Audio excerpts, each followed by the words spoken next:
Hi, my name is Brandon, and today I'm reviewing The Blair Witch. This is a remake, reboot, sequel, whatever you want to call it, of the original Blair Witch Project, many years later than it originally came out. And this, created by the directing and writing team that made Your Next and The Guest. Both excellent movies, much better than the one they created this time around. So when I first saw the trailer for this movie, it was at that time going as The Woods, and it looked pretty interesting. And then at Comic-Con they announced that it was actually the sequel to The Blair Witch, and that was even more interesting. So, I went into this movie with high expectations, and, honestly, it didn't really meet them. Before seeing the movie, I actually rewatched the original Blair Witch Project, and for me, it really held up. It definitely has its flaws, but it's a really good movie, and it's an excellent, end to it. And it really changed how modern horror is done a lot. A lot of it didn't create it, but it redefined the found footage genre. And to me, that's one of the biggest problems about this film, The Blair Witch, is that it does nothing to further the genre. It's just another generic found footage movie. And what's even different about this one, it becomes a monster flick. It's a found footage monster flick. And it's just so odd when all that the first movie was, you never saw the Blair Witch. You never really saw anything. In the first movie, for all, we know, it could have been, the one of the other cameramen that killed the other two people. You never see anything. It could have been three people going crazy when they get lost in the woods. But in this movie, they had to show everything. And I understand why they did that, but I think it makes for a lesser movie. So, if you didn't like the original Blair Witch Project, you may really like this film, if you like found footage movies. But if you love the first film, there's a good chance that you may hate this one. So the setup for the Blair Witch is that the younger brother of the girl from the first film is sent a YouTube video of the house that was in the original movie, and there's a girl running up the stairs, and sees in the image it's a bedraggled woman, and he thinks that it could be his sister. So he gets together with his friend, who is, I guess, a film student, a girl, and their relationship is kind of odd. At first I thought they're boyfriend and girlfriend, but they're not, and it's a little flirtation, but it never really goes anywhere. And then his best friend since he was young, and his girlfriend. And they start out that in the first movie is very different. They had two cameras, and that's what was shot with the movie, and that's what they had as characters. They shot everything. They were the cameramen, and in this they have I think that one of the big parts of the story. The first one is that they have to get back because their rental is up on the one camera. So in this movie, instead, this woman has thousands and thousands of dollars of equipment. She has, for each person, she has an ear camera, and she has a really expensive DSLR. She has a real expensive drone, and they have a night vision camera. They have all these cameras, and it's just a little bit odd. But even more odd is that these little tiny cameras in the ear, they use them, and every time they use them, that picture is perfectly in frame, and everything is so perfect that it wasn't actually filmed like that. You had cameramen filming these people, and they're trying to pass them off as found footage, but it's obviously not found footage. And that's the other thing. In the first movie, you see that someone found these tapes, and then someone edited them together into a movie. That's why it was so believable. But in this one, there's so many different cameras that unless the Blair Witch is an incredible film editor, you don't see how they could have found all these memory cards and put them all together in this film. And they don't even try to say, like that it was a found footage. It just starts off like a movie. And it's just odd. They also have this very annoying tendency to whenever they switch from one camera to another, they always this like really this annoying static, and like the image is screwed up and it makes a really loud noise. And I just don't see the point of it. Like if they are editing this, then could edit that part out. But I don't know. They try to make it seem like it is actually found footage, and it's just annoying. Now, I would say part of it was that sound. The sound editing in this film is pretty amazing. So, I mean, if you have any inclination to see this film, you should see it while it's in theaters. And especially this one scene that I found reminiscent of Cabin Fever, and the sounds that it made is pretty gross, but I mean, really well done. Without going into any spoilers at the moment, my two biggest problems with the film are that one, they show too much again, and it really becomes a monster movie, like a generic monster movie, and it's not really that scary. And my other problem, biggest problem, is that there are an insane amount of false jump scares. And the big thing, they're not even really good jump scares, like they're not scary at all. And it's disappointing because in a lot of the better movies in the past year or two, they kind of moved away from the fake jump scares. I think they kind of look at what The Conjuring did and say, if they're going to do a jump scare, make it a real scare. Make it something that actually is scary instead of just a loud noise. And this movie, I don't know if I've ever seen anything quite like it, where you're in the middle of these creepy woods, and every chance they get, they're people, and then it's not a joke. People just come up and go, "Hey, what are you doing?" and yell in the back of the ear, like when they're, and like really loudly, and it's like, "Oh, what's that?" Like, and they, like sometimes like right after the other, like repeatedly, they do this, and they kind of do these jump scares that have no purpose and no point, and just bad filmmaking. And I really wish that all of them had just been removed from the film, and it would have been a lot better. But in spite of my problems with the film, I did have a fun time with it. It was an enjoyable film, even though it was goofy. And I think that other people could have a good time with it too. Like I wouldn't necessarily recommend it, but if you want to see it, you should see it in the theater, and you may have a good time. It's not a long movie, so it'll be a quick little fun horror movie. Like if I had to rate it, I'd probably give it a 6.75, or close to a 7. But to talk about what my real problems were with the movie, I'm really going to move into full spoilers. So if you haven't seen the movie, you can end this now. But if you have seen the movie, like I'll go into why I didn't like it. First part where the movie goes wrong is right near the beginning, and when the four friends, they go to this couple's house that lives in the area of the where it used to be Blair, and they go in there and they see this gigantic Confederate flag on the wall, and and two of the characters are black, and everyone looks at each other like, "Oh, look at that! Oh boy, that must be racist." And it's just like an odd way to set them opposed to each other right from there. And then it keeps going where the best friend, which is he's a black male, and he is very antagonistic for the whole movie. Like especially towards the other two, but even towards what he says is his best friend. Like he's always saying he doesn't want to be filmed. They always like putting a hand in the cameras, and he's always like bashing him for actually believing in the Blair Witch. And this is a world where they're never very clear, but it sounds like that the footage was found and that it was released in some way, but I don't think it was a big famous movie. So if people have seen the movie and they actually went out to the forest and looked for him, like I think if you're going into this forest, I think you might want to give credence to that there might be something weird going on. You never see why these four people dislike the other two so much.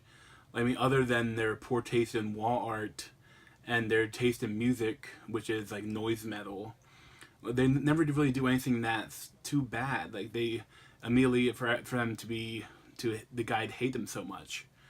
I mean, they do later. They plant some stick men to try to bring up the drama, but I mean, I wish it would have been more like if you want them to be so disliked, you should have done more to make them actually disliked. Like if you want to make them racist, make them racist.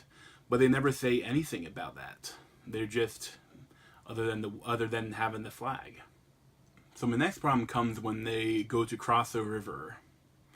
And they have the bright idea to take off their boots so they don't get wet, but you're crossing this relatively high river full of stones, and the one girl really cuts up her foot badly.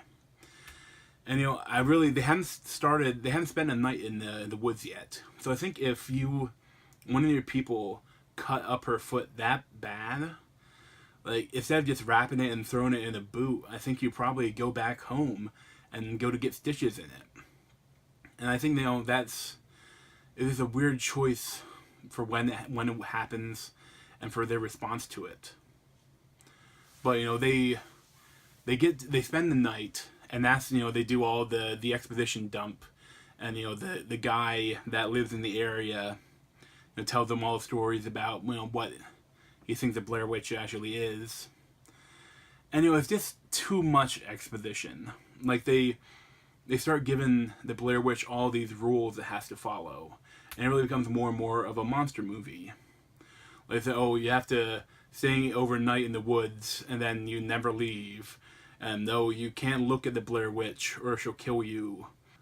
My next issue is that in the first movie they spend multiple days in the woods.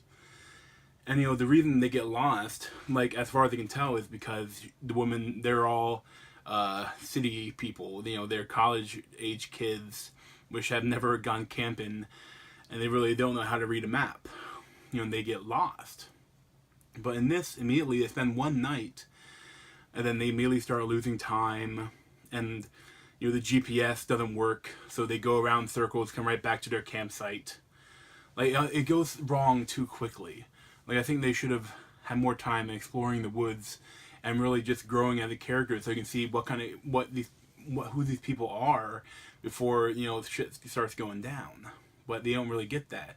It goes wrong immediately, and people split up, and it's just, and other people, the girl, her foot is getting infected, and it's just that it's too quick. Like you don't have enough time for them to show, I like them in the first movie. They almost went crazy, and this you never really see that.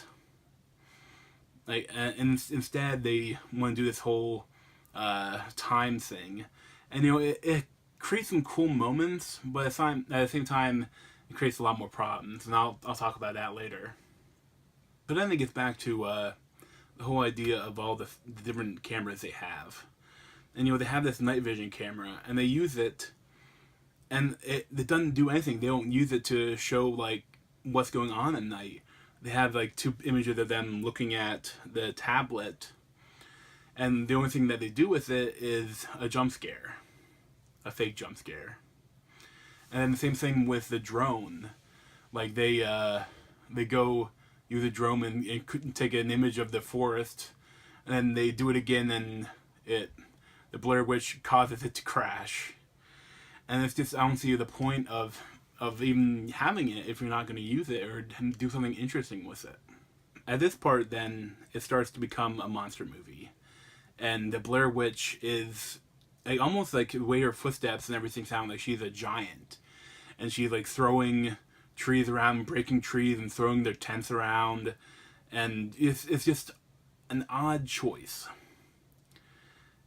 And it leads to one of the stupidest scenes I've ever seen in a horror movie. And that is this, the girl that is the girlfriend of his best friend. She has an infected foot. And it created some cool, interesting things earlier where, her foot is pulsing. And the sound effects are great. Although, when she's just stepping, it sounds like there's a tree cracking or bones cracking. and it doesn't really make any sense because it's in her boot. But I think it's like the Blair Witch is inside of her or something. But she goes, like, everything goes crazy, and everyone's running around looking for people, and the tents are flying around, and she runs away from the tent, from their campsite, and she sees a drone up in a tree.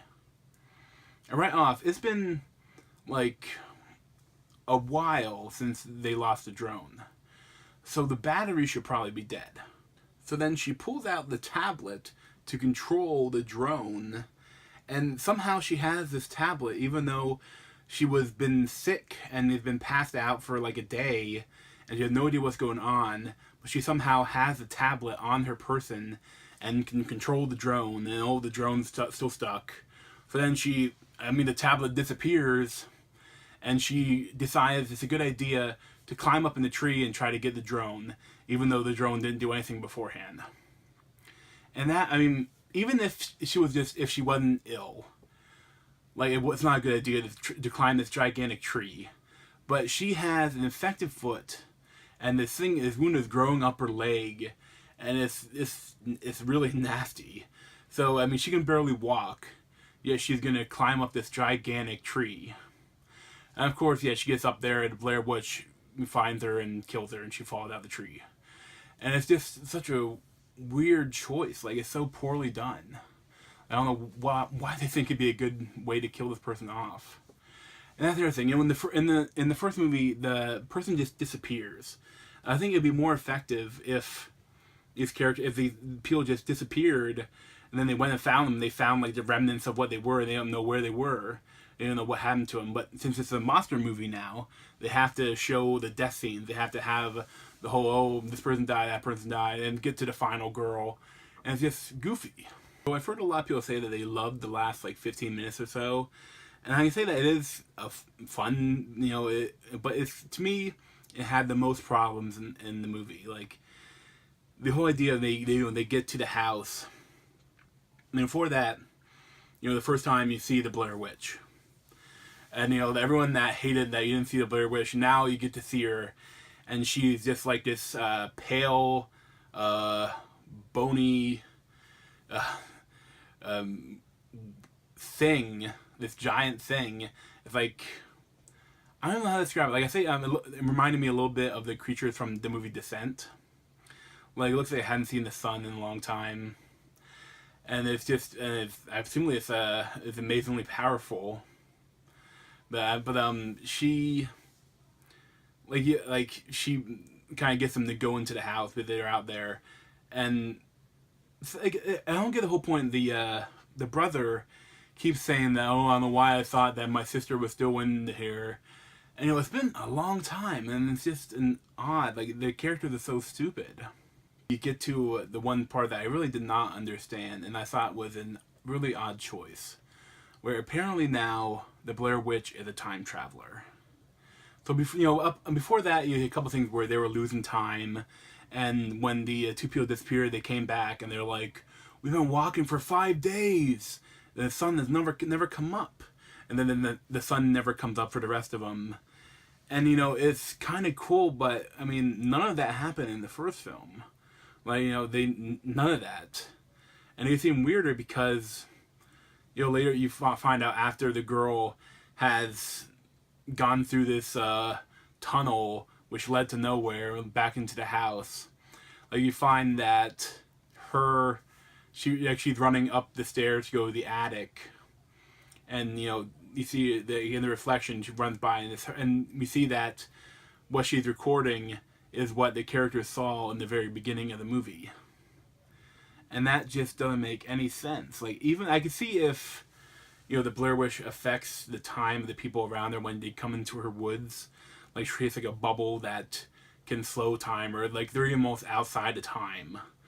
But for her, like, it doesn't make any sense. It doesn't work because the reason they went into a forest was because they saw this footage, and the footage was from them, like, in the house. So, if they never would have been there if they hadn't seen the footage. So it just doesn't work. Like, it is time travel, Like, how could they have filmed it, and how could they have found the camera and be back in time and they could see herself in the future? Like, it just wouldn't work. And there's also some really weird stuff where, like, when they're in the attic, there's like really this bright light is shining through the rafters, and it almost looks like an alien. Like, it's like they're trying to say that the Blair Witch is an alien. Like, she definitely doesn't look human, but I mean, she looks like a monster. And it's just, I don't see any point to it. They never explain anything. They never try to do anything with it. It's just an alien monster that has a time traveler that likes to lure teens into her woods and kill them. If you're going to have this time traveling aspect to the movie, or this other dimension, or whatever it is, like, why wouldn't you have them find his sister in this house? Like, she could still be alive. She could have been hiding from the witch and trying to survive, and they could join together and try to escape the woods.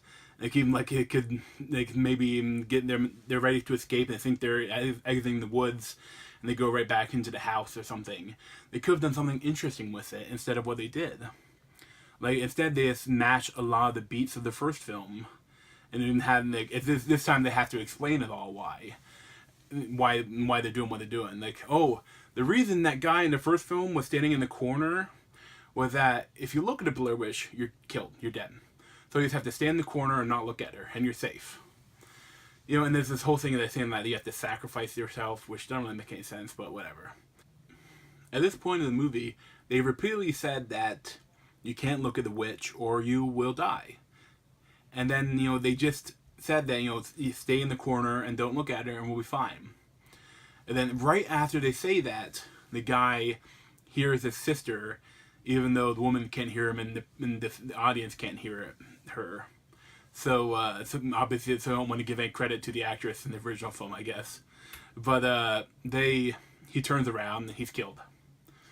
So then, you know, now you've been talking about it repeatedly and you've seen evidence of it happening, that if you look back, you will die. And, you know, and they start doing this interesting thing where she's looking through the viewfinder in her camera, looking back behind her. And, you know, it's nothing like what, you know, the first film did, but it's tried to be maybe a little bit inspired by that. And it's like a little bit of a modern day version of Medusa. And, you know, I thought, okay, this is really cool. Maybe they'll have her walk out of the house with this, and like the whole time seeing like a really creepy things in their viewfinder, and it could be a cool way to end it. You know, maybe then they still kill her, but something else would happen, you know. But nope, she hears the guy, and she's like, "Oh, I gotta turn around. Oh, I'm dead." And it's so stupid. Like, you just repeatedly said that if you look at her, you're dead. But then she immediately forgets and looks at her and dies. It is such a stupid way to end it. I also noticed that in this house, it kind of really broke down the whole idea of this being a found footage. Because in the first film, you know, the woman keeps filming herself. Because, you know, she has that famous scene with her looking into the camera kind of off-center, where, you know, she is filming for, like, if someone finds the tapes, you know, they'll be able to know what happened to her. But in this film, like, she's dragging this camera around, even when she's in this tiny hole, and pushing it in front of her, just so they can get the perfect view of her crawling through this hole. And they never explain why. They never say that, oh, this is... Never she has a moment where they say, oh, I have to film this. Like, she's just filming it for the viewer. Like, it breaks down the reality of the film, the idea of that it's a found footage. It doesn't really make any sense. You know, unless they're trying to do this whole, like, almost like The Ring, where they want people to watch the footage and come into the woods and be killed. And they never really go after that aspect. You know, that's my biggest problem with the film, is that they didn't try to do anything with it. It felt like it was done by paint by numbers. Like, you know, some studio said, hey, we really liked your first two films, guys, so we want you to give you the new Blair Witch movie. But you have to have this, you have to have this, you have to have this, and it's just give me a checklist of everything they had to do, and this became, you know, a film done by the studio.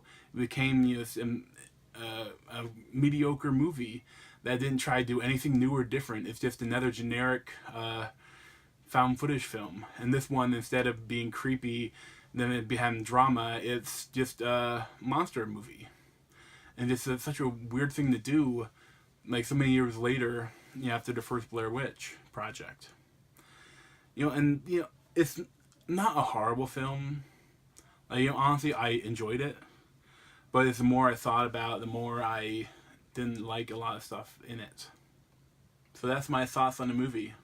Thanks for watching this, and if you like it, let me know. See you next time.